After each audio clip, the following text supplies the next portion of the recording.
কখনো কাউকে ছাড় দেব না। এটা হিজরতের শিক্ষা। তাহলে আমাদের জাতীয়তাবাদ আমরা বলেন, আমাদের জাতীয়তাবাদ আমরা সবার আবার শুনতে চাই। আমাদের জাতীয়তাবাদ আমরা বাঙালি, আমরা আমাদের দেশীয় পরিচয় বাংলাদেশি। আমাদের দেশীয় পরিচয় কি? আমরা বাংলা। ওই বাঙালি বলে কলকাতাও বাঙালি, আসামও বাঙালি, আরো যত আছে তোমার ওই মেঘালয়ের এদিকে এদিক বাঙালি। ভাই ক্যামেরাটা একটু নামান না, আমার কথা কাকা আমি বলতেছি, কাকা আমি বলতেছি। সবর আল্লাহ, আমি দুরূদ শরীফ পড়েন, আপনি দুরূদ শরীফ পড়েন সাল্লাল্লাহু, আমার কথা শুনেন, দুরূদ শরীফ পড়েন সাল্লাল্লাহু আলাইহি ওয়াসাল্লাম, সাল্লু আলাল হাবিব। ভাই ক্যামেরাটা একটু নামান না, আমাকে দেখতে দেন।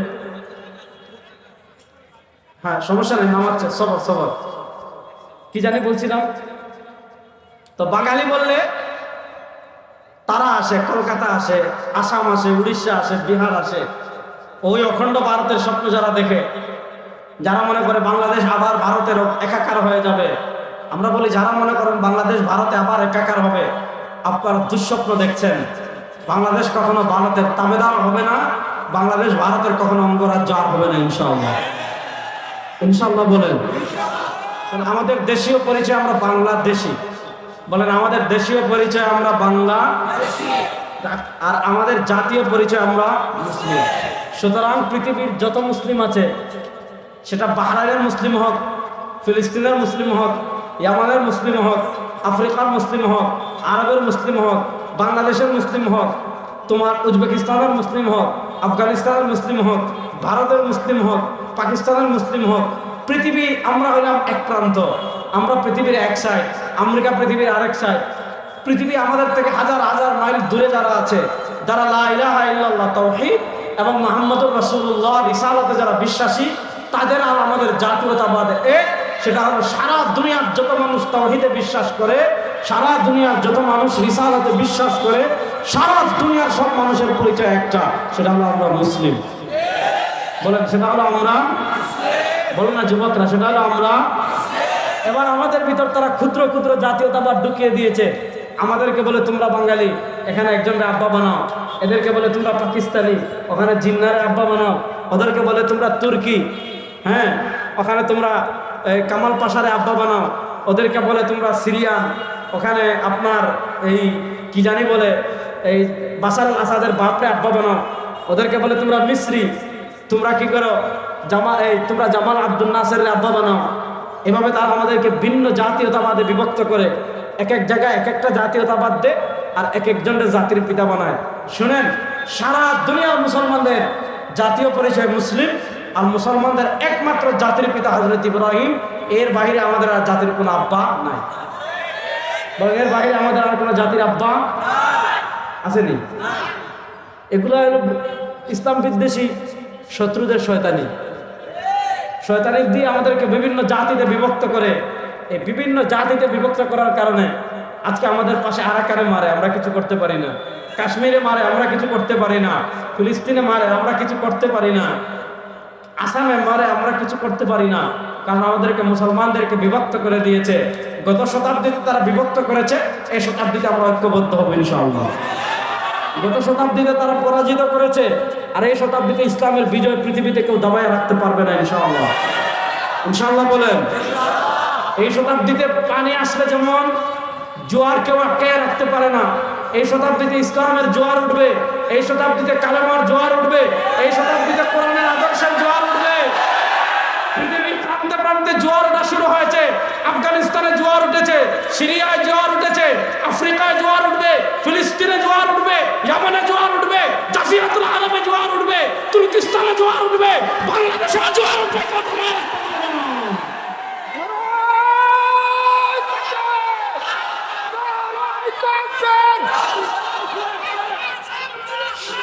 শুনেন, এই শতাব্দীতে ইসলামের বিজয় কেউ দাবিয়ে রাখতে পারবে না ইনশাআল্লাহ। যুবকরা বলেন না, এই শতাব্দীতে ইসলামের বিজয় কেউ দাবিয়ে রাখতে পারবে না ইনশাআল্লাহ। আমরাও প্রস্তুতি নিচ্ছি। 54 বছর বাংলাদেশে আমরা নানা তন্ত্র দেখেছি, মন্ত্র দেখেছি, দেখি নাই? যার যার মতো যে যে তন্ত্র মন্ত্র নিয়ে আসছেন, সব তন্ত্রমন্ত্র বাংলাদেশে দেখেছি, এবার আরেকটা তন্ত্রমন্ত্র দেখবো, সেটার নাম ইসলাম। ইনশাআল্লাহ বলেন। বাংলাদেশে ইসলামের বিজয় কেউ দাবিয়ে রাখতে পারবে না ইনশাআল্লাহ। তাহলে বলেন আমাদের জাতির পিতাকে হযরতে শেখ মুজিব, উনি আমাদের জাতির পিতা না। জিয়াউর রহমান, উনি আমাদের জাতির পিতা না। তারেক রহমান, উনি আমাদের জাতির পিতা না। দুনিয়ার কোন নেতা আমাদের জাতির পিতা হতে পারে না। আমাদের একমাত্র জাতির পিতা হযরত ইব্রাহিম। আমাদের একমাত্র জাতির পিতা হযরতে ইব্রাহিম। ইব্রাহিম আলাইহিস সালামের থেকে দুইটা চ্যানেল আসছে, ভালো করে বুঝবেন। একটা চ্যানেলের নাম ইসহাক, আরেকটা চ্যানেলের নাম ইসমাইল। ইসহাক আলাইহিস সালামের চ্যানেল, ইসহাক আলাইহিস সালামের ছেলে ইয়াকুব, ইয়াকুবের ছেলে ইউসুফ। আদম ইব্রাহিম আলাইহিস সালামের নাতি হলেন ইয়াকুব। ইয়াকুব ইব্রাহিম আলাইহিস সালামের জীবদ্দশায় জন্মগ্রহণ করেছিলেন। তো ইউসুফ আলাইহিস সালাম তিনিও নবী, তার বাপ ইয়াকুবও নবী, তার দাদা ইসহাকও নবী, তার দাদার দাদা ইব্রাহিমও নবী। আরো সিলসিলা আছে। আল্লাহ তাআলা ইব্রাহিম আলাইহিস সালামের পরে অসংখ্য নবী এবং রাসূল ওই বানু ইসহাক চ্যানেলে পাঠিয়েছেন। ওই ইসহাকের ছেলে ইয়াকুব, ইয়াকুবের অপর নাম ইসরাইল, ওই ইসরাইলকে বলা হয় বানু ইসরাইল। ওই ইসহাকের চ্যানেলকে বলা হয় বানু ইসরাইল। আল্লাহ তাআলা সব নবী, আল্লাহ তাআলা সব রাসূল ইসরাইলের চ্যানেলে পাঠিয়েছেন। আর একজন নবী হযরত ইব্রাহিম আর ইসমাইল কাবাগর নির্মাণ করে দোয়া করেছিলেন, রব্বানা ওয়াবআস ফীহিম রাসূলাম মিনহুম ইয়াতলু আলাইহিম আয়াতি। আল্লাহ, এই দুদু মরুভূমিতে আপনি একজন নবী পাঠান, যিনি এটা করবেন, এটা করবেন, ওইটা করবেন। ইব্রাহিম আমাদের জাতির পিতা, তার দোয়া কবুল করে ইসমাইল আলাইহিস সালামের বংশে আল্লাহ তাআলা মাত্র একজন রাসূল পাঠিয়েছেন, মাত্র একজন নবী পাঠিয়েছেন।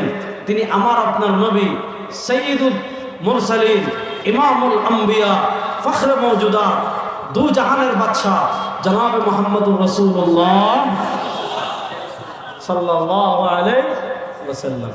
তো নবী করিম সাল্লাল্লাহু আলাইহি ওয়াসাল্লাম তিনি বলেছেন, ওই যে বনু ইসরাইল অর্থাৎ ঈসা আলাইহিস সালামের যে চ্যানেল, এরা বিভক্ত হয়েছে ৭২ দলে। আর ওয়াসাতাফতারিকু উম্মতি আলা ৭৩ মিল্লাহ, আমার উম্মাহ বিভক্ত হবে ৭৩ দলে। এই ৭৩ দল মানে রাজনৈতিক দল না। রাজনৈতিক দল বাংলাদেশে গুনলে তো শেষ নেই। বিএনপি, আওয়ামী লীগ, আওয়ামী লীগ তো নিষিদ্ধ, বাদ দিলাম। বিএনপি, জামাত, ইসলামী আন্দোলন, এনসিপি, জমিয়ত, খেলাফত, দুই খেলাফত। বাংলাদেশের দল গুনলে কতটা নিবন্ধিত পার্টি আছে আমিও তো জানি না, অসংখ্য আছে। ৩০টার উপরে হবে না? হবেই তো মনে হয়। আমাদের ইসলামী আন্দোলনের তো নিবন্ধন মনে হয় ২০-এর পরে। তাহলে বোঝা গেল আরো অনেক নিবন্ধিত দল আছে। এই রাজনৈতিক দলের কথা আল্লাহ নবী সাল্লাল্লাহু আলাইহি ওয়াসাল্লাম বলেন নাই। এই ৭৩টা দল হবে আকীদা কেন্দ্রিক, বিশ্বাস কেন্দ্রিক। কুল্লুহুম ফিন্নার, এই বিশ্বাস কেন্দ্রিক যে ৭৩ দল হবে সব দল জাহান্নামী ইল্লা মিল্লাতাম ওয়াহিদা। নবী করিম সাল্লাল্লাহু আলাইহি ওয়াসাল্লাম বলেন, এই ৭৩ দলের জান্নাতি দল মাত্র একটা। বলেন জান্নাতি দল মাত্র কয়টা? একটা। বলেন না জান্নাতি দল মাত্র কয়টা? একটা। এখন আমাদের বাংলাদেশে দেখেন বিশ্বাস কেন্দ্রিক কত দল আছে। আমরা আছি, প্রথমে দেখেন একদল হানাফি, লামাযহাবি। কেউ হানাফি, কেউ লামাযহাবি, কেউ জামাতে ইসলাম, কেউ হিজবুত তাহরির, কেউ হিজবুত তাওহীদ, কেউ আটপাশি, কেউ মাইজভান্ডারি, কেউ দেওয়ানবাগি, কেউ রাজারবাগি, হ্যাঁ, কেউ চন্দ্রপাড়ি, কেউ আপনার নাই, এদিকে নাই, সুরেশ্বরী, রাজারবাগ তো আমি বললাম, রেজবি আছে না? হ্যাঁ, কত দল আছে আমাদের দেশে। মাজারে বসে গাঞ্জা টানে এমন দল আছে না? নাই, আছে। এখন তো শুধু গাঞ্জা টানে না, এখন আপডেট হয়ে গেছে। লালনের এক বক্তব্য শুনলাম, কুমিল্লা লাঙ্গলকোটে এক পীর আছে, তার বক্তব্য শুনলাম। সে জিজ্ঞেস করেছে তাকে, আপনারা গাঞ্জা খান কেন? বলছে গাঞ্জা খাওয়া জায়েজ। গাঞ্জা খাওয়া কি জায়েজ? দলিল কি? দলিল বলছে গাজার গাছ, এটাকে আপনি বানাইছেন না, গাজার গাছ বানাইছে কে? আল্লাহ। আল্লাহ যদি বানায় আমরা খাইতে সমস্যা কি? হলো দলিল। যে এটা বলে তার কাছে কুত্তার গু এক বাড়ি নিয়ে যাবে, যে বলে যে গাজার গাছ এটা তো আমরা বানাই নাই, সুতরাং আমরা খাইতে সমস্যা কি? তার কাছে বান্দরের পায়খানা আর কুত্তার পায়খানা আর আপনার বাচ্চার পায়খানা তিনটা মিক্স করে নিয়ে যাবেন। নিয়ে গিয়ে বললেন ওগুলো হয়তো দুনিয়ার কেউ বানায় নাই, খান একটু।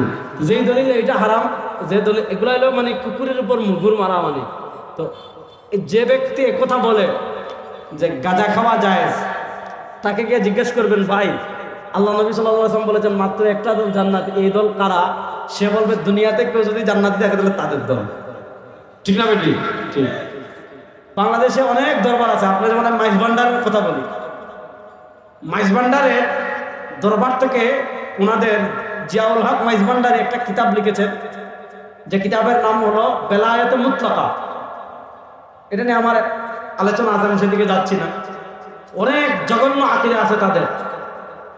তার ভিতর একটা আকীদা হইল মুহাম্মদ সাল্লাল্লাহু আলাইহি ওয়াসাল্লামের রিসালাত মাইজ ভান্ডারের বেলায়েত দ্বারা পূর্ণতা লাভ করেছে। এ ধরনের জঘন্য কথাবার্তা আছে, বাদ দেন। আকীদার পাঠ আমি সব করে বুঝাবো। মাইজ ভান্ডারে গেলে দেখবেন যখন উরুস হয় গরুরে মালা পরায়, গরুরে মালা পরানোর পর ব্রান্ড পার্টি চিনেননি? ব্যান্ড পার্টি ময়মনসিংহ কি বলে? আর যে গান টান গায়ে যায় সময় চুচু বাজায়, এদেরকে কি বলে? ব্যান্ড পার্টি বলে। তা আপনি দেখবেন গরুর সামনে ব্যান্ড পার্টি দিয়ে গান বাজনা ঢুল নেচে নেচে নেচে নেচে বাবার কবরের সামনে যায়। গরুর গলার দুই পাশে দুটা রশি লাগানো, বাবার কবরের পাশে যাওয়ার পর একজন এই পাশে রশি দিয়ে টান দে, আরেকজন টান দে। যখন দুইজন দুই পাশে টান দিল, বাবা কি করলো? মাথা নোয়াইলো। বাবা গরুটা মাথা নোয়াইলো। তারা বলে দেখেন গরু আমার বাপে কি করে? সিজদা দে। যেখানে গরুরে সিজদা দে, কবরে মানুষ সিজদা দে, পুরুষ সিজদা দে, মহিলারা সিজদা দে, পর্দার বালাই নাই, দিনরাত নাচ গান বাজনা চলে। যেখানে কবরে ওপেন সিজদা চলে, যেখানে ওপেন গান বাজনা চলে, তাদেরকে গিয়ে জিজ্ঞাসা করবেন যে আল্লাহ নবী সাল্লাল্লাহু আলাইহি ওয়াসাল্লাম বলেছেন এই উম্মতে ৭০ দল হবে, ৭২ দল জাহান্নামে, একদল জান্নাতি। জান্নাতি দল কারা? বলবে বাবা ভান্ডারের মুরিদ হন, ছেলছেলাইয়া বেহেশতে যাইবেন। তারা বলবে তারাই জান্নাতি দল। আরো বাংলাদেশের কত দল আছে। চাঁদপুর মতলবে গিয়ে দেখলাম ল্যাংটা বাবার আস্তানা। কি বাবার আস্তানা? ল্যাংটা বাবার আস্তানা। আপনি যারা ল্যাংটা বাবার আস্তানায় যায়, যাদের বাবা ল্যাংটা থাকেন, তাদেরকে জিজ্ঞাসা করবেন ভাই দল তো ৭৩ হবে, জান্নাতি একটা, এটা কোনটা? তারা বলবে তাদেরটা। আটপাশে গেলে দেখবেন খাট পূজা। খাট পূজা বুঝছেন? তাদের পিসাব যে খাটে ঘুমাইতেন ওই খাটটা সুন্দর করে রাখছে, আর মুরিদরা সমানে সিজদা দিতেছে। বলেন নাউজুবিল্লাহ। তাদেরকে জিজ্ঞাসা করবেন যারা খাট পূজারী, খাট পূজারীদেরকে জিজ্ঞাসা করবেন যে কি জিজ্ঞাসা করবেন যে ৭২ দল জাহান্নামী, জান্নাতি দল একটা, তারা কারা? তারা বলবে তারা। আমাদেরকে জিজ্ঞাসা করবেন জান্নাতি দল কারা? আমি বলবো আমরা। জামাত ইসলামকে জিজ্ঞাসা করবেন, তারা বলবে তারা। লামাজামিদেরকে জিজ্ঞাসা করবেন, তারা বলবে তারা। বাংলাদেশে নতুন আরেকটা দল বেরোইছে, এদের নাম হলো হিজবুত তাওহীদ। আছে না নাই? তো তাদেরকে জিজ্ঞাসা করবেন যে ভাই জান্নাতি দল একটা, এরা কারা? তাদের আকীদা হলো তারা মুসলমান, এছাড়া তার দুনিয়াতে মুসলমানই নাই। যাক, তারা বলবে তারা। তাহলে প্রশ্ন হলো জান্নাতি দল আপনি কেমনে চিনবেন? যুবকরা আমার প্রশ্ন বুঝতেছেন? তাহলে প্রশ্ন হলো আপনি জান্নাতি দল কেমনে চিনবেন? উত্তর বড় সহজ। আল্লাহ নবী সাল্লাল্লাহু আলাইহি ওয়াসাল্লাম এটা বলেন নাই যে দেওবন্দি হানাফি হলে জান্নাতি, বলেন নাই। হ্যাঁ, লামাজামি হলে জান্নাতি, বলেন নাই। জামাতে ইসলাম করলে জান্নাতি, বলেন নাই। হিজবুত তাওহীদ করলে জান্নাতি, বলেন নাই। আটকশিরা ওয়ানবাগি মাইজ ভান্ডারি কোথাও গেলে জান্নাতি, বলেন নাই। আল্লাহ নবী সাল্লাল্লাহু আলাইহি ওয়াসাল্লাম জান্নাতি দলের দুইটা প্রতীক দিয়েছেন। আল্লাহ নবী সাল্লাল্লাহু আলাইহি ওয়াসাল্লাম জান্নাতি দলের দুইটা মার্কা দিয়েছেন। সামনে ইলেকশন আসতেছে, দেখবেন আপনি প্রার্থী ছিলেনও না, দেখানো নাই জীবনে, কিন্তু খালি বলতেছে মার্কাটা কি? ধানের শীষ। আপনি বুঝবেন উনি বিএনপি। মার্কাটা কি? হাত পাখা। বুঝবেন ইসলামী আন্দোলন। মার্কাটা কি? দাড়িপাল্লা। বুঝবেন কি? জামাতে ইসলাম। তাহলে মার্কা দেখে যেমন আপনি দল নির্ধারণ করতে পারেন, আল্লাহ নবী সাল্লাল্লাহু আলাইহি ওয়াসাল্লাম জান্নাতি দলের দুইটা মার্কা দিয়েছেন। আল্লাহ নবী সাল্লাল্লাহু আলাইহি ওয়াসাল্লাম জান্নাতি দলের দুইটা প্রতীক দিয়েছেন। এই দুই প্রতীক যেখানে পাওয়া যাবে ওই দল জান্নাতি, আর এই দুই প্রতীক যেখানে পাওয়া যাবে না, তারা যেই নামে আসুক না কেন, রব্বে কাবার কসম করে বলে এরা ভণ্ড প্রতারক শয়তান ছাড়া কিচ্ছু না। দুই প্রতীক কি? এক নাম্বার প্রতীক মা আনা আলাইহি, যাদের বিশ্বাস নবী করিম সাল্লাল্লাহু আলাইহি ওয়াসাল্লামের বিশ্বাসের সাথে মিলবে, যাদের আমল নবী করিম সাল্লাল্লাহু আলাইহি ওয়াসাল্লামের আমলের সাথে মিলবে, যাদের আদর্শ নবী করিম সাল্লাল্লাহু আলাইহি ওয়াসাল্লামের আদর্শের সাথে মিলবে। প্রতীক নাম্বার 1 নবী মা আনা আলাইহি, যাদের বিশ্বাস নবী করিম সাল্লাল্লাহু আলাইহি ওয়াসাল্লামের বিশ্বাসের সাথে মিলবে, যাদের আদর্শ নবী করিম সাল্লাল্লাহু আলাইহি ওয়াসাল্লামের আদর্শের সাথে মিলবে, যাদের আমল নবী করিম সাল্লাল্লাহু আলাইহি ওয়াসাল্লামের আমলের সাথে মিলবে। এবার প্রশ্ন হলো, নবী করিম সাল্লাল্লাহু আলাইহি ওয়াসাল্লামের আদর্শ জানবো কিভাবে? নবী করিম সাল্লাল্লাহু আলাইহি ওয়াসাল্লামের আমল জানবো কিভাবে? নবী করিম সাল্লাল্লাহু আলাইহি ওয়াসাল্লামের বিশ্বাস জানবো কিভাবে? আল্লাহ নবী সাল্লাল্লাহু আলাইহি ওয়াসাল্লাম বলেন, ও আসহাবি, আমার আমল জানবো আমার সাহাবীর মাধ্যমে, আমার আদর্শ জানবো আমার সাহাবীর মাধ্যমে, আমার বিশ্বাস আকীদা জানবো আমার সাহাবীর মাধ্যমে। সুতরাং যাদের আমল নবী এবং সাহাবায়ে কেরামের আমলের সাথে মিলবে, যাদের আদর্শ নবী এবং সাহাবায়ে কেরামের আদর্শের সাথে মিলবে, যাদের আকীদা তথা বিশ্বাস নবী এবং সাহাবায়ে কেরামের আকীদার সাথে মিলবে, তারাই হবে জান্নাতি। যাদের আমল এবং বিশ্বাস এবং আদর্শ নবী এবং সাহাবায়ে কেরামের বিশ্বাস আদর্শ এবং আমলের সাথে মিলবে না, তারা কশ্চিনকালেও জান্নাতি দল হতে পারে না। তাহলে জান্নাতি দলের প্রতীক কয়টা? দুইটা। বলেন, জান্নাতি দলের প্রতীক কয়টা? আপনারা কি বুঝবেন না? তাহলে বলেন না সবাই, জান্নাতি দলের প্রতীক কয়টা? দুই আঙ্গুল তুলে বলেন, জান্নাতি দলের প্রতীক কয়টা? জুড়ে বলেন না, জান্নাতি দলের প্রতীক কয়টা? বলেন, নবী, সাহাবী, নবী, সাহাবী। বলেন, জান্নাতি দলের প্রতীক কয়টা? কি কি? বলেন না, জান্নাতি দলের প্রতীক কয়টি? কি কি? নবী, বলেন না, নবী। এ হলো দুই জিনিস। এবার আসেন নবী করিম সাল্লাল্লাহু আলাইহি ওয়াসাল্লাম সংক্রান্ত কিছু কথা বলি, তারপর সাহাবায়ে কেরাম সম্পর্কে কিছু কথা বলবো। যেহেতু সিরাতুন নবী, এর জন্য প্রথম মাপকাঠি নিয়ে আগে আলোচনা করি, তারপর দ্বিতীয়টায় যাব। আমাদের রব কে? আরে ময়মনসিংহ মানুষ জোরে বলেন না, আমাদের রব কে? রব মানে যিনি সৃষ্টি করেন, রব মানে যিনি রিজিক দেন, রব মানে যিনি মৃত্যু দেন, রব মানে যিনি মৃত্যুর পর আবার পুনরায় জীবন দান করেন। আমাদেরকে সৃষ্টি করেছেন আল্লাহ, আমাদেরকে রিজিক দেন আল্লাহ, আমাদেরকে মৃত্যু দিবেন আল্লাহ, আমাদেরকে মৃত্যুর পর আবার পুনরায় সৃষ্টি করবেন আল্লাহ। কুরআনুল কারীমের জায়গায় জায়গায় আল্লাহ তার নিজের পরিচয় দিয়েছেন। ইকরা বিস্মি রাব্বিক, ইসলামের প্রথম ওয়াহি। আল্লাহ বলেন, ইকরা, নবী পড়ুন। কার নামে? বিস্মি রাব্বিক, আপনার রবের নামে। রবের পরিচয় কি? আল্লাযী খালাক। আপনি দুনিয়াতে ছিলেন না, আপনারা দুনিয়াতে ছিলেন না, আপনাদের উত্তরসূরি পূর্বসূরি কেউ দুনিয়াতে ছিল না। সবাইকে সৃষ্টি করেছেন কে? বলেন না, সবাইকে সৃষ্টি করেছেন কে? কুরআনুল কারীমের জায়গায় জায়গায় দেখবেন আল্লাহ তাআলা নিজেদের পরিচয় তুলে ধরেছেন। আল্লাহ তাআলা নিজেদের পরিচয় তুলে ধরতে গিয়ে বলেন, কি বলেন? আল্লাহুল্লাযী খালাকাকুম। আল্লাহর এক নম্বর পরিচয় আল্লাহ সৃষ্টি করেছেন। আল্লাহর দুই নম্বর পরিচয় সুম্মা রাযাকাকুম, আল্লাহ রিজিক দিয়েছেন। আল্লাহর তিন নম্বর পরিচয় সুম্মা ইউমীতুকুম, আল্লাহ মৃত্যু দিবেন।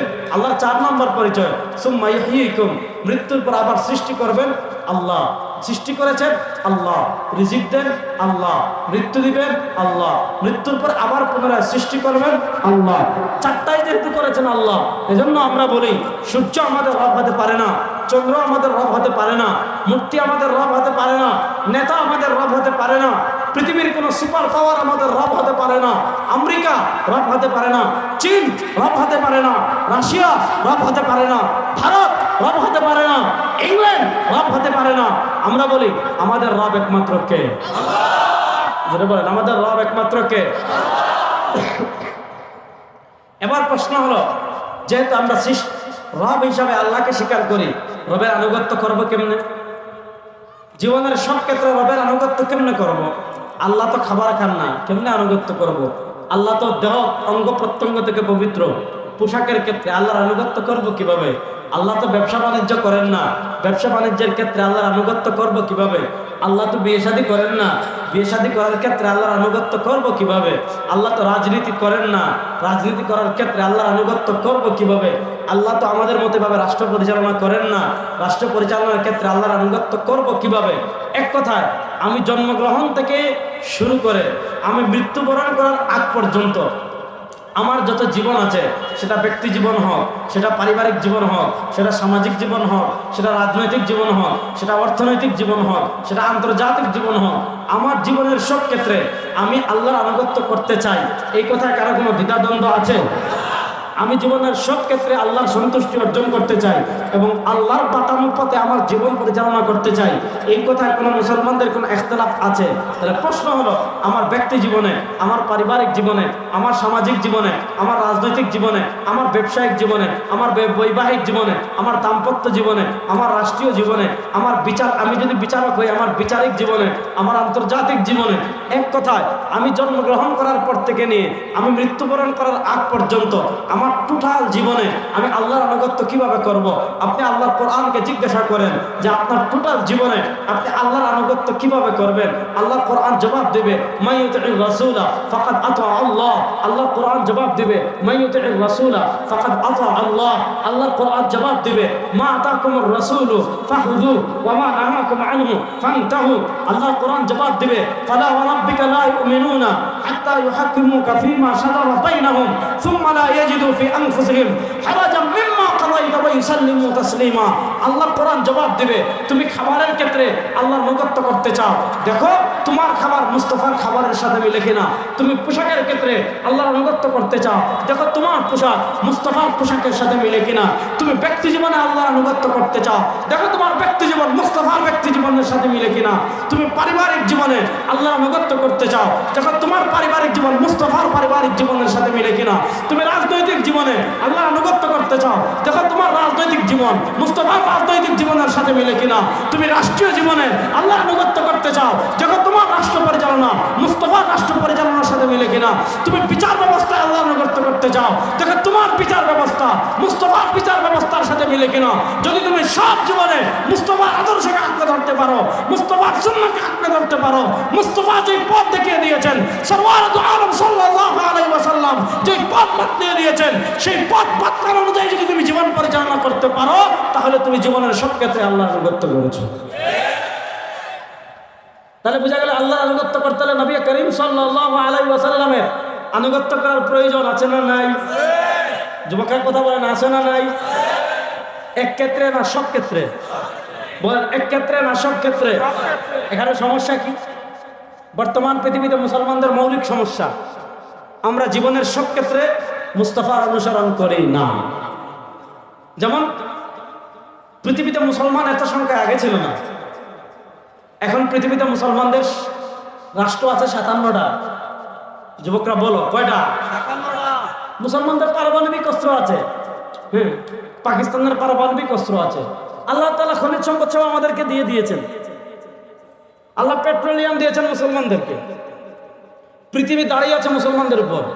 পেট্রোলিয়াম থেকে তেল হয়, পেট্রোলিয়াম থেকে অকটেন হয়, পেট্রোলিয়াম থেকে ডিজেল হয়, পেট্রোলিয়াম থেকে কেরোসিন হয়।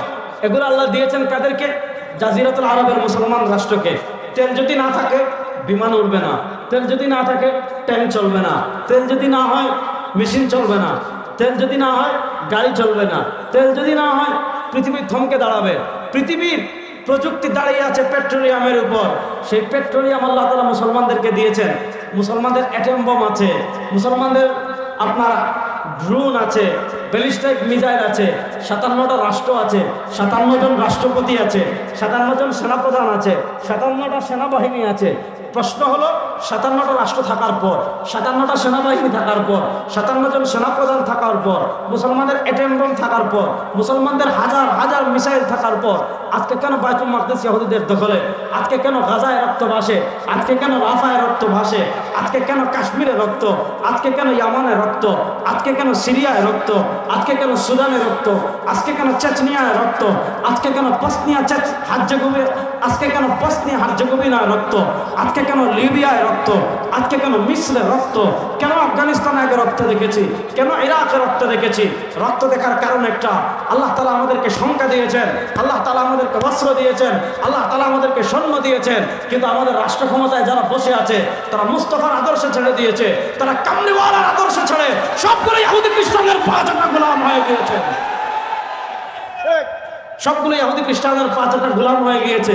যদি ইহুদি খ্রিস্টানদের পাঁচটা গোলাম না হতো, আপনি দেখেন গাজার পাশে মিশর, গাজার পাশে জর্ডান, গাজার পাশে দুবাই, কাতার, কুয়েত, বাহরাইন, সৌদি, ওমান, সব কান্ট্রি গাজার পাশে। এই মুসলমানদের হৃৎপিণ্ড হলো বাইতুল মাকদিস। মুসলমানদের হৃৎপিণ্ডে হলো গাজা। আজকে এসব প্রযুক্তির সামনে, আজকে এত স্যাটেলাইটের সামনে গাজাকে চোখের সামনে শেষ করে দেওয়া হচ্ছে, শিশুদেরকে হত্যা করা হচ্ছে, হাসপাতালে হামলা করা হচ্ছে, নারীদেরকে হামলা করা হচ্ছে, হত্যা করা হচ্ছে, তারপরে শরণার্থী শিবিরে হামলা করা হচ্ছে, হত্যা করা হচ্ছে।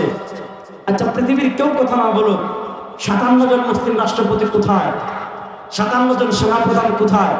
সবাই আপন জায়গায় আছে, ঠিক। ব্যাপার হলো এরা সব আল্লাহ নবী সাল্লাল্লাহু আলাইহি ওয়াসাল্লামের আদর্শ বিক্রি করে, পরিত্যাগ করে সব ইহুদি খ্রিস্টানদের পাঁচটা গোলাম হয়ে গিয়েছে। এই জন্য মুসলমানদের ভাগ্য যদি এই শতাব্দীতে পরিবর্তন করতে হয়, এক নাম্বার নেতৃত্ব পরিবর্তন আনতে হবে। আমাদের বাংলাদেশে দেখেন, আমরা গর্ব করে বলি আমরা 92% মুসলিম, বলি না? বলি। কিন্তু দেখেন 92% মুসলিমের দেশে রাষ্ট্র ক্ষমতায় যারা গিয়েছে, 1-2 জন ভালো মানুষ ছিলেন, দেশপ্রেমিক মানুষ ছিলেন, ইসলামপ্রেমী মানুষ ছিলেন, ভালো মানুষ তারা ছিলেন।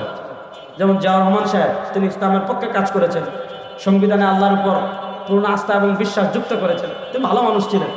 আল্লাহ তাআলা তাকে উত্তম বিনিময় দান করুন। এই 1-2 জন ছাড়া বাকি যেগুলো আছে এগুলা সব নামে মুসলিম। দেখেন 92% মুসলমানের দেশে কখনো মুসলমানদের যে চাওয়া পাওয়া আছে সেগুলা বাস্তবায়ন হয়েছে? যেমন দেখেছেন সম্প্রতি একটা আইন করেছে। কি আইন? আমাদের দেশের সব প্রাথমিক বিদ্যালয়ে গান এবং ড্যান্স শেখানোর জন্য শিক্ষক নিয়োগ দিছে। বাচ্চাদেরকে নাচবেন কিভাবে, ড্যান্স দিবেন কিভাবে, নাচার সময় কোমর কোথায় যাবে, হাত কোথায় যাবে, হাত কত অ্যাঙ্গেল বাঁকা করবেন, পা কত অ্যাঙ্গেল বাঁকা করবেন, এগুলা শেখানোর জন্য গানের শিক্ষক নিয়োগ দিয়েছে। আপনারা কি চান যে প্রাথমিক বিদ্যালয়ে গানের শিক্ষক নিয়োগ দেওয়া হোক? বড় আসতে বলেন, আপনারা কি চান আপনার বাচ্চারা গান শিক্ষক? এটা কারা কারা চান দেখে হাত তুলেন তো। একজনও নাই। বাংলাদেশে ঢাকা শহরে লাওয়ারিশ কুত্তা যতটা আছে, সারা বাংলাদেশে শাহবাগী এতজন নাই, আসেনি? নাই। কিন্তু প্রশ্ন হলো এই শাহবাগীগুলো মেকানিজমের জায়গায় চলে গিয়েছে। এজন্য দেখা যায় 92% মুসলমানের প্রাণের দাবি ছিল দেশের সব প্রাথমিক স্কুলে ধর্মীয় শিক্ষক নিয়োগ দেন, যারা আমার বাচ্চাকে ওযু শিখাবে, গোসল শিখাবে, নামাজ শিখাবে, ঈমান শিখাবে, রোজা শিখাবে। সরকার এগুলোকে পাত্তা দেয় নাই, কারণ ডক্টর ইউনূস সে ক্ষমতায় বসেছে আমাদের রক্তের উপর। ডক্টর ইউনূস সাহেব, শেখ হাসিনা আপনাকে কি করেছে ভুলে যায়েন না। আমরা যদি বিপ্লব না করতাম, আমরা যদি আন্দোলন না করতাম, আমাদের সন্তানরা যদি রাজপথে শহীদ না হতো, আমাদের ভাইয়েরা যদি রাজপথে শহীদ না হতো, আপনি কি ভুলে গিয়েছেন শেখ হাসিনা লিফট বন্ধ করে 8 তলায় আপনারা তুলছিল না হয়েছিল? সেখানে আপনি শহীদের রক্তের উপর ক্ষমতায় আসবেন, আর এনজিও বুড়া যেগুলো আছে চলতে পারে না, ফিরতে পারে না, বুড়া উপদেষ্টা পরিষদ গঠন করে বিপ্লবের 12টা বাজিয়ে গানের শিক্ষক নিয়োগ দিবেন, আর আমার বাচ্চাদেরকে শাহবাগী বানাবেন, ভারতীয় কৃষ্টি কালচার চালু করবেন।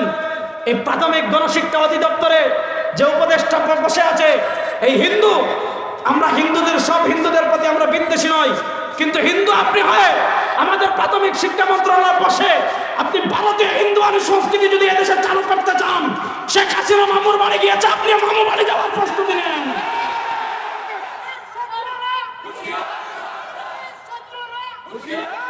শুনেন, হিসাব সহজ। আপনাদের এলাকার কোন প্রাথমিক বিদ্যালয়ে গানের শিক্ষক নিয়োগ আপনারা চান? কথা বলেন, কারা কারা চান না দেখে হাত তুলেন তো। গানের শিক্ষক আমরা আমাদের প্রাথমিক বিদ্যালয়ে চাই। সুতরাং আপনারা খবর রাখবেন, যদি কেউ এই দুঃসাহস করায় আপনার বাচ্চাদেরকে গান শেখাতে আসে, তাহলে আপনারা প্রতিরোধ করার জন্য প্রস্তুত আছেন তো? ইনশাআল্লাহ। সব দায়িত্ব শুধু রেজাউল করিম আপনাদের উপর দিয়েন না, সব দায়িত্ব আলেমদের উপর দিয়েন না। আমি অনুরোধ করব প্রত্যেক মসজিদ থেকে, প্রত্যেক মহল্লা থেকে দলে দলে রাজপথে বের হবেন আর জানান দিবেন ধর্মীয় শিক্ষক নিয়োগ দিতে হবে। গানের শিক্ষক আমরা আমাদের প্রাথমিক বিদ্যালয়ে চাই না। প্রশ্ন হলো 92% বাংলাদেশে এটা কেমনে সম্ভব হলো? সম্ভব হলো রাষ্ট্র ক্ষমতায় যারা গিয়েছে তাদের কাছে ইসলাম আছে না। ইসলামের থেকে এদের বড় কারো প্রভু ছিল আমেরিকা, এখন আরেক দল তৈরি হচ্ছে যারা প্রভু বানাতে চাচ্ছে। এক দলের প্রভু ছিল ভারত, গেছে গা। আগে আমাদেরকে বলতো রাজা কা, আমাদেরকে কি বলতো? পাকিস্তানি রাজা। যারা আমরা টুপি পরি, দাড়ি রাখি, বলতো পাকিস্তানি রাজাকার। আচ্ছা, বাংলাদেশের কোনো আলেম কখনো পাকিস্তানে পালিয়েছেন? কথা কয় না রে। বাংলাদেশের কোনো আলেম কখনো পাকিস্তানে পালিয়েছেন? পাকিস্তানি রাজাকার বলে কোনো আলেম বাংলাদেশে পাকিস্তানে পালায় নাই। আমাদেরকে যারা পাকিস্তানি রাজাকার বলতো, এদের 14 গোষ্ঠী ভারতীয় রাজাকার। আমরা দেখেছি ভারতের রাজাকার ভারতে পালিয়ে গিয়েছে। ভারতের রাজাকার কোথায় পালিয়ে গিয়েছে? এখানে 92% শুধু মুসলমানদের, বাংলাদেশের কথা বলছি না, পৃথিবীর প্রান্তে প্রান্তে যারা রাষ্ট্র ক্ষমতায় বসে আছে, আপনি দেখবেন এরা ইসলামের স্বার্থের চেয়ে, মুসলমানদের স্বার্থের চেয়ে আমেরিকার স্বার্থ বেশি দেখে, ট্রাম্পের স্বার্থ বেশি দেখে, নেতানিয়াহুর স্বার্থ বেশি দেখে। দেখেন গত মে মাসে আমেরিকার ডোনাল্ড ট্রাম্প কাতার সফরে এসেছিল।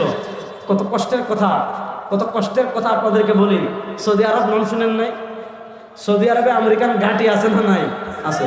সৌদি আরবকে নিরাপত্তা দেখে, সৌদি আরবের বাদশাকে নিরাপত্তা দেখে আমেরিকার সৈন্য। সৌদি আরবে আমেরিকান ঘাঁটি আছে। এবং মধ্যপ্রাচ্যে আমেরিকার সবচেয়ে বড় ঘাঁটি কোথায়? মধ্যপ্রাচ্যে আমেরিকার সবচেয়ে বড় ঘাঁটি হলো কাতার। হামাসের প্রধান ছিলেন শহীদ ইয়াহিয়া সিনওয়ার রহমতুল্লাহ আলাইহি।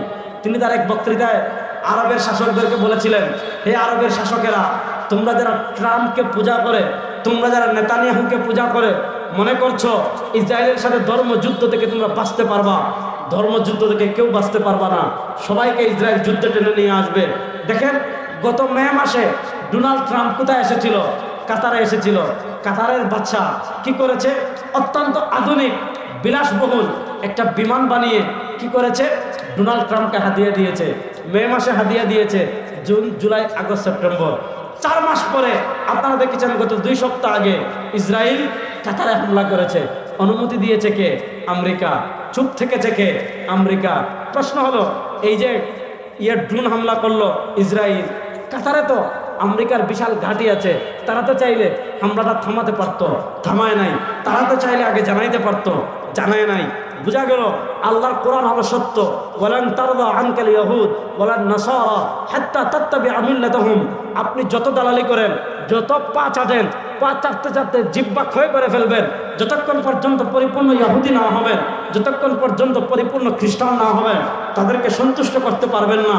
আরে ভাই, আজকে মসজিদে আকসা আমাদের কাছে নাই, আজকে গাজা শেষ হয়ে যাচ্ছে, আজকে রাফা নাই, আজকে আসকালান নাই, আজকে কত শহর তারা দখল করে নিয়েছে। কেন পেরেছে? শাসন ক্ষমতায় যারা বসেছে তাদের ভিতর নবী করিম সাল্লাল্লাহু আলাইহি ওয়াসাল্লামের আদর্শ নাই। রব্বে কাবার কসম করে বলি, জাতিরতুল আরবের যত মুসলিম শাসক আছে, এরা যদি ঐক্যবদ্ধ হয়ে ইসরায়েলকে বলে আর একটা বোমা গাজায় ফেলতে পারবে না, আর একটা ট্যাঙ্ক দিয়ে রাফায় আক্রমণ করতে পারবে না, যদি করো তোমার বিরুদ্ধে আমরা সবাই দাঁড়িয়ে যাব, তোমার বিরুদ্ধে যুদ্ধ করার জন্য আমরা সবাই প্রস্তুত হয়ে যাব। ইসরায়েল পরের দিন ভয়ে পেশাব করে পেন ভিজিয়ে ফেলবে। কিন্তু সমস্যা কি জানেন? সমস্যা হলো সৌদি আরব লুকোচুরি করে যুদ্ধ বিমান পাঠায় না, ইটালিতে আটকায়, যেখানে ইসরায়েলকে অস্ত্র ইয়ে করতেছে। ইরান মিসাইল মারে ইসরায়েলে। আমি সব জায়গায় বলি, কোথায় জানি দিন বক্তৃতায় বলেছি, ইসরায়েলের বিরুদ্ধে যদি একটা কুকুর দাঁড়ায়, আমরা এই কুকুরের পক্ষে। হিসাব সব, ইসরায়েলের বিরুদ্ধে যদি একটা কুকুর দাঁড়ায়, আমরা সেই কুকুরের পক্ষে। রাষ্ট্র বলেন, ইসরায়েলের বিরুদ্ধে যদি একটা কুকুর দাঁড়ায়, আমরা সেই কুকুরের পক্ষে। আর ইসরায়েলের পক্ষে যদি আমাদের দেশের প্রধান উপদেষ্টা সহ যারাই আসবে, ফিলিস্তিনের বিপক্ষে একটা কথা বলবেন, গাজার বিপক্ষে একটা কথা বলবেন, ইনিয়ে বিনিয়ে ইসরায়েলকে সমর্থন করবেন, আপনি আমাদের কাছে কুকুরের চাল খান। আরো কথা বলা করে বুঝবেন। মিসাইল মারে ইরান, গন্তব্য কোথায়? ইসরায়েলে। আটকায় কে? জর্ডান। মিসাইলকে নিকৃষ্ট, মানে এই যে বোমটা মেরেছে মিসাইল দিয়ে, এটা মধ্যাকাশে নষ্ট করে দেখে জর্ডান। উর্দুন, জর্ডান এটা কি রাষ্ট্র? মুসলিম রাষ্ট্র। তাহলে প্রশ্ন হলো, ইসরায়েলে মারতেছে ইরান, জর্ডান আটকায় কেন? ওই যে প্রভুরে খুশি করতেছে। এই হলো আমাদের হালাত। এই হালাত আমাদের কেন হলো? এই হালাত আমাদের কারণ, আমার 2টা কারণ। একটা কারণ হলো আমরা আল্লাহ নবী সাল্লাল্লাহু আলাইহি ওয়াসাল্লামের পূর্ণাঙ্গ সিরাত থেকে সরে আসছি। আমরা আল্লাহ নবী সাল্লাল্লাহু আলাইহি ওয়াসাল্লামের সিরাত বলতে কি বুঝি? খাবার আগে হাত ধুতে করা। এর জন্য দেখবেন আমাদের দেশে যারা ভাত খায়, যদি হাত ধোয়ার আগে পানি না থাকে, জিজ্ঞেস করবে ভাই হাত ধোয়া পানি কেন হাত ধুইব? অথবা জিজ্ঞেস করবে বেসিন কোথায়, যে ভাই এই যে বেসিন, এখানে কি হাত ধুয়ে আসেন। তাকে প্রশ্ন করবেন খাবারের আগে হাত ধুইলেন কেন, বলবে খাবারের আগে হাত ধোয়া সুন্নত। আলহামদুলিল্লাহ, খুবই ভালো কথা, খাবারের আগে হাত ধোয়া সুন্নত। আমাদের দেশের সব কিছু মানুষ ডান হাত দিয়ে খায়, সিগারেটটাও ডান হাত দিয়ে খায়, বাম হাত দিয়ে খায় না। তাকে জিজ্ঞাসা করবেন দুইটাই তো হাত, এই হাতেও 5 আঙ্গুল, এই হাতেও 5 আঙ্গুল, এই হাতে যা আছে ওই হাতেও তা আছে, ডান হাত দিয়ে খান কেন, বলবে ডান হাত দিয়ে খাওয়া সুন্নত। আল্লাহ নবী সাল্লাল্লাহু আলাইহি ওয়াসাল্লাম ডান হাতে খেয়েছেন, এজন্য আমি ডান হাতে খাই। আলহামদুলিল্লাহ। আমাদের মানুষ বাথরুমে ঢোকার সময়, ইস্তিনজা করার সময় ডান হাত দিয়ে করে না, বাম হাত দিয়ে করে। কেন? নবী শিখিয়েছেন।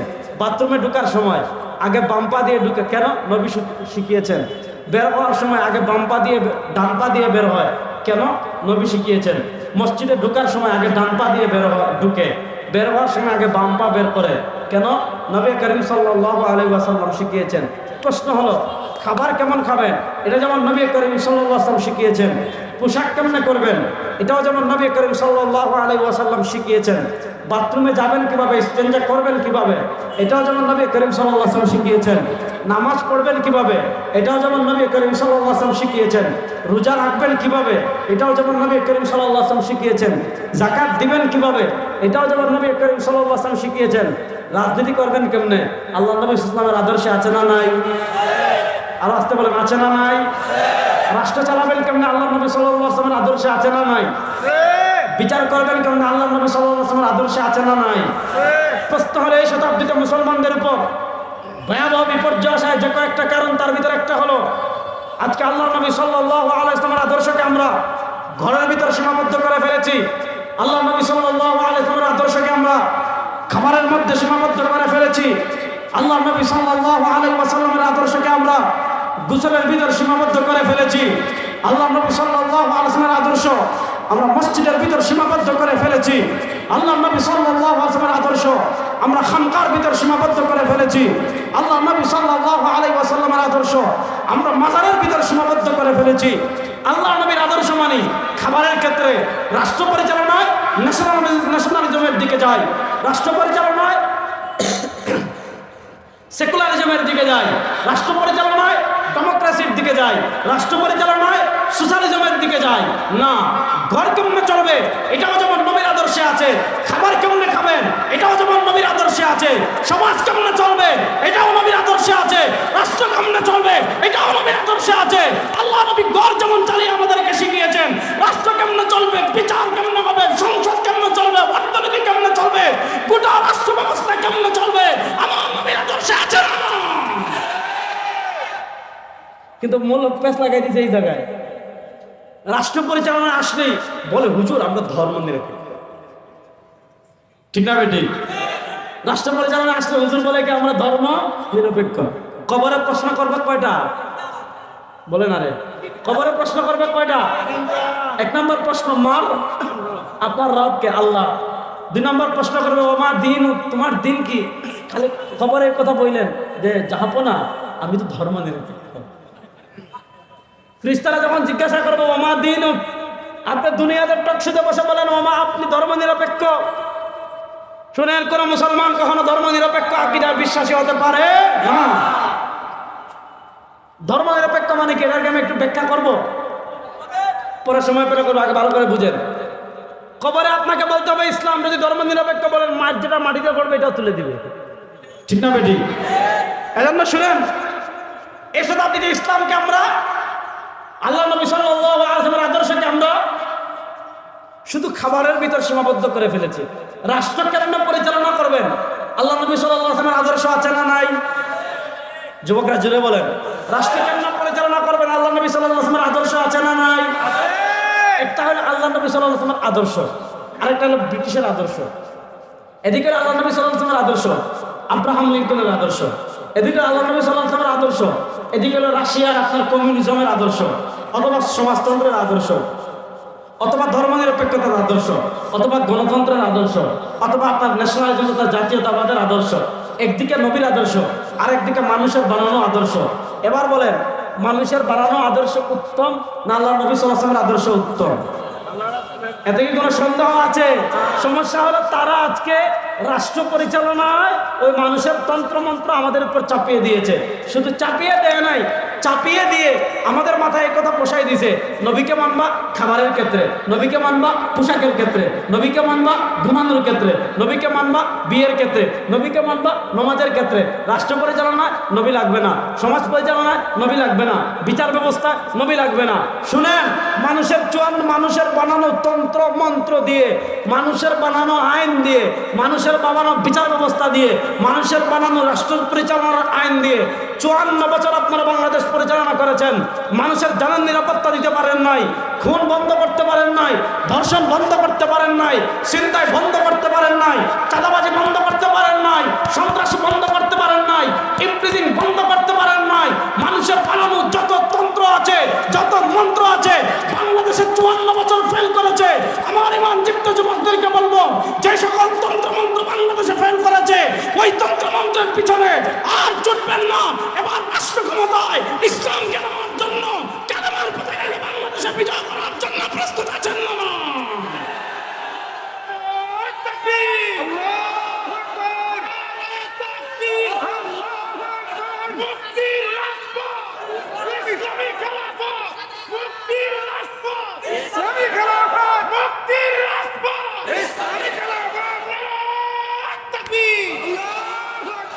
এবার আমরা যাতে রাষ্ট্র ক্ষমতায় ইসলাম যেতে না পারে, এজন্য তারা দেখেন আমাদেরকে বলে 92% মুসলিমের দেশ, কিন্তু প্রশ্ন হলো 92% মুসলিমের দেশে যে বিচার ব্যবস্থা, এটা কি মুসলমানদের না ব্রিটিশের? কথা বলো না, এটা মুসলমানদের না ব্রিটিশের? আচ্ছা, কোরআনের বিচার ব্যবস্থা আছে না নাই? আছে। যুবকরা ক্লান্ত হয়ে গেছেন, বলেন কোরআনের বিচার ব্যবস্থা আছে না নাই? আমাদের নবী আমাদেরকে বিচার ব্যবস্থা দিয়েছেন কি দেন নাই? এবার একদিকে ইসলামের বিচার ব্যবস্থা, আরেকদিকে ব্রিটিশের ব্যবস্থা। ভালো করে মাসালা শুনেন, ইসলামের বিচার ব্যবস্থা বাংলাদেশে নাই। আপনি আল্লাহর কাছে মাফ চাইবেন, ইসলামিক বিচার ব্যবস্থা আনার চেষ্টা করবেন। কিন্তু আপনি যদি মনে করেন ইসলামের বিচার ব্যবস্থা এই যুগে অচল, আপনি যদি মনে করেন ইসলামের বিচার ব্যবস্থা এই যুগে চলবে না, আপনি যদি মনে করেন ইসলামের বিচার ব্যবস্থার থেকে ব্রিটিশের বিচার ব্যবস্থা ভালো, অথবা আপনি যদি মনে করেন ইসলামের বিচার ব্যবস্থা এটা মধ্যযুগীয় বর্বরতা, এ কথা বলতে দেরি, আপনি মুরতাদটা ঈমান হারাতে দেরি না। একথা বলতে দেরি, আপনি ঈমান হারাতে কিনা দেরি না। এই যুগে তারা আমাদের উপর চাপিয়ে দিয়েছে সেকুলারিজম, ধর্মনিরপেক্ষতা। এটা আসছে খ্রিস্টানদের থেকে। বলেন এটা আসছে কাদের থেকে? আপনারা একটু আমার দিকে তাকাবেন। ধর্মনিরপেক্ষতা আসছে কাদের থেকে? খ্রিস্টানরা যখন রাষ্ট্র ক্ষমতায় ছিল তখন তাদের রাষ্ট্রের সব কাজে গির্জা, আমাদের মসজিদ তাদের গির্জা, তাদের ধর্মীয় উপাসনালয় যারা থাকতো এরা রাষ্ট্রের সব কাজে মাথা ঘামাতো। অর্থাৎ রাষ্ট্রের উপর গির্জার প্রবল প্রভাব ছিল। রাষ্ট্রের বিচারপতি কে হবে? গির্জা ঠিক করত। রাষ্ট্রের ক্ষমতায় কারা আসবে? গির্জা ঠিক করত। রাষ্ট্রের সংসদে কারা আসবে? গির্জা ঠিক করত। রাষ্ট্রের রাষ্ট্রপতি কে হবে? গির্জা ঠিক করত। রাষ্ট্রের সেনাপতি কে হবে? গির্জা ঠিক করত। রাষ্ট্র কার সাথে যুদ্ধ করবে? গির্জা ঠিক করত। রাষ্ট্র কার সাথে সন্ধি করবে? গির্জা ঠিক করত। তো খ্রিস্টানরা দেখলো রাষ্ট্রের সব কাজে গির্জা মাথা ঘামায়, তো তারা দেখলো এভাবে যদি সব কাজে গির্জা মাথা ঘামায় তাহলে তো আমাদের উন্নতির পথে অন্তরায় হবে, আমরা উন্নতি করতে পারবো না। তাহলে কি করতে হবে? গির্জাকে রাষ্ট্র থেকে আলাদা করে দিতে হবে। তখন তারা বলল ধর্ম আপনি গির্জায় যান, ধর্ম পালন গির্জায় হবে, গির্জার বাহিরে আর ধর্ম বের হবে না। খ্রিস্টানরা বলল ধর্ম গির্জার মধ্যেই থাকবে, রাষ্ট্রের কোনো কাজে ধর্ম তথা গির্জা মাথা ঘামাবে না। রাষ্ট্রের প্রধানমন্ত্রী কি হবে? রাষ্ট্রের বিচারপতি কি হবে? রাষ্ট্রের সেনাপ্রধান কি হবে? রাষ্ট্রের আইন কি হবে? রাষ্ট্রের বিচার ব্যবস্থা কি হবে? রাষ্ট্র কার সাথে সন্ধি করবে? রাষ্ট্র কার সাথে চুক্তি করবে? রাষ্ট্র কার সাথে যুদ্ধ করবে? রাষ্ট্র কত টাকা ট্যাক্স নেবে? রাষ্ট্র কার উপর কত % ট্যাক্স ধার্য করবে? কিছুর উপর গির্জা মাথা ঘামাবে না। বাস গির্জা গির্জার মতো ধর্ম নিয়ে থাকবে, রাষ্ট্র রাষ্ট্রের মতো রাষ্ট্র নিয়ে থাকবে।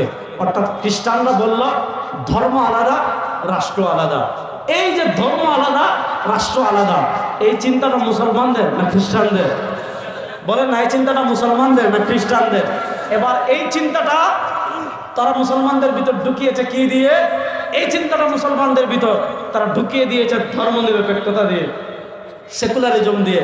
খ্রিস্টানরা বলতো ধর্ম থাকবে গির্জায়, রাষ্ট্রের কোনো ধর্ম থাকবে না।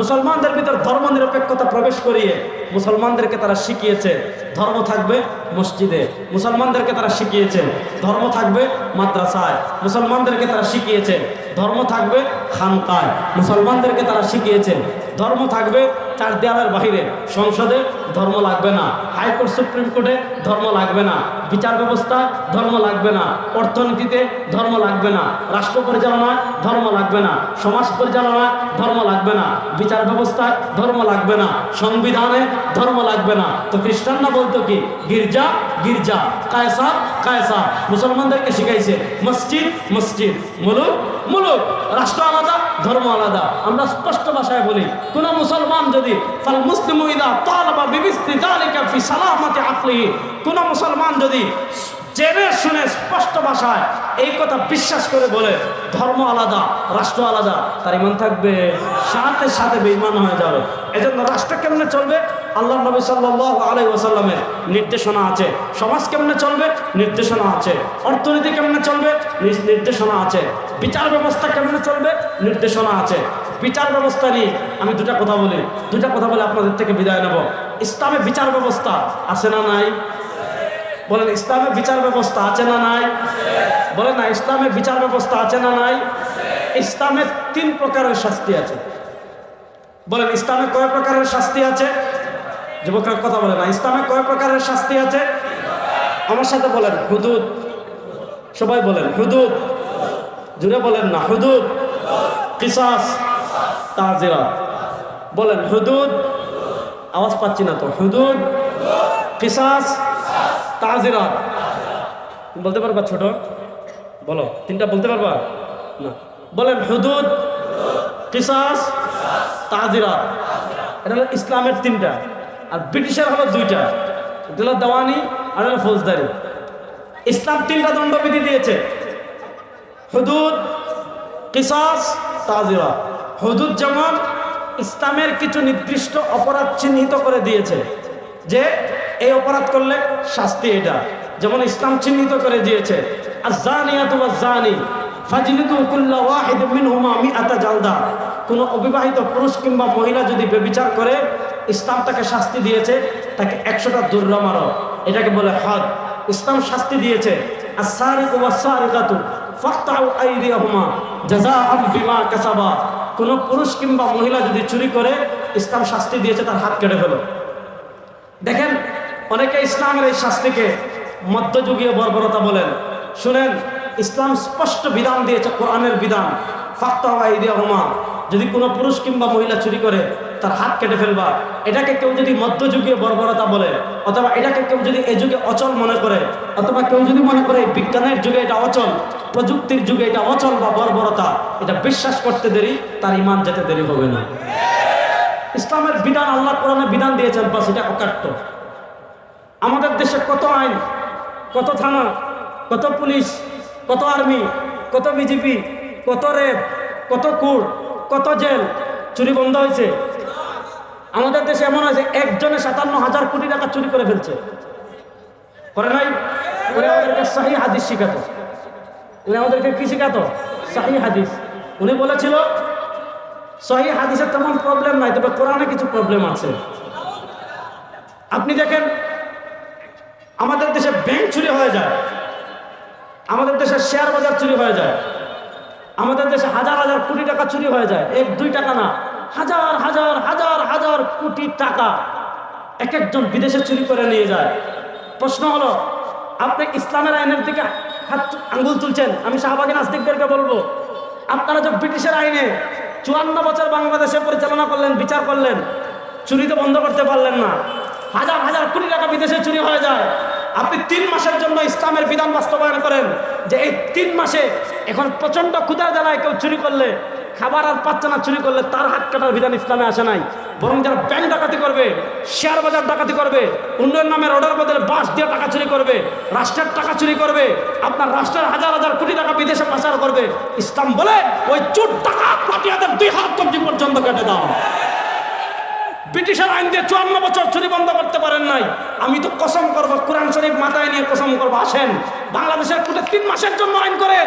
এই 3 মাসে রাষ্ট্রের 1 টাকা যদি, রাষ্ট্রের যদি ব্যাংক থেকে কেউ টাকা চুরি করেন, শেয়ার বাজার থেকে টাকা চুরি করেন, অন্যান্য নামের অর্ডার বদলে 5 দিয়ে টাকা চুরি করেন, হাত কবজি পর্যন্ত কেটে ফেলবো। 1 টাকা চুরি করার কেউ সাহস পাবে না। 3 মাসে সব চুরি বন্ধ হয়ে যাবে। ইসলাম বলেছে ফাত্তাও আইদাহুমা, চুরি করলে হাত কবজি পর্যন্ত কেটে ফেলেন। ইসলাম এটা বলে নাই চুরি করলে লাঠি দিয়ে পিটান। আপনি 100টা পিটাইছেন, হাড্ডি ভাঙছে, সিঙ্গাপুর গিয়ে ঠিক করে ফেলবে, কারণ তার হাজার হাজার কোটি টাকা বিদেশে পাচার করে ফেলেছে। ঠিক না বেটি? ইসলাম বলেছে কেউ চুরি করলে ফাত্তাও আইদাহুমা, হাত কবজি পর্যন্ত কেটে ফেলেন। এখন দেখেন নেতাজি কর্মীদের কাছে আসছেন, আচ্ছা হাত নাড়ে বক্তৃতা দিচ্ছেন, কর্মীরা দেখলো কিরে নেতাজির দেখে হাত নাই, তখন বলবে এটা নেতা না, এটা কি? এটা নেতা না, এটা কি? মন্ত্রী সাহেব এমপি সাহেব এলাকায় আসছেন কুট পরা মার্সিডিজ গাড়ি নিয়ে, ল্যান্ড ক্রুজার গাড়ি নিয়ে, এরপরে গাড়ি থেকে হাত মারছেন, কর্মীরা দেখলো কিরে হাত নাই, তখন বুঝবে এটা কি? পিসাব এলাকায় আসছেন মুরিদদেরকে মুরিদ করতে, মনোযোগ, পিসাব এলাকায় আসছেন মুরিদদেরকে মুরিদ করতে, মুরিদরা দেখলো কিরে পিসাব জুব্বার ভিতর থেকে হাত বার করে না, একটু পর দেখলো কিরে পিসাবের দিকে হাত নাই, তখন বুঝবে এটা পিসাব না, গেল কি? সে মৃত্যুবরণ করে কবরে যাবে, কিন্তু তার চুর পরিচয় মুছতে পারবে না। এজন্য 54 বছর নানা তন্ত্রমন্ত্রের বিচার ব্যবস্থা দেখেছেন, সাতার মাতার বিচার ব্যবস্থা। আমি বলি এই ব্রিটিশ প্রবর্তিত বিচার ব্যবস্থা দিয়ে মানুষের ন্যায় বিচার করা দূরের কথা, এই ব্রিটিশ প্রবর্তিত বিচার ব্যবস্থা দিয়ে একটা পশু পাখিরও ন্যায় বিচার নিশ্চিত করা সম্ভব।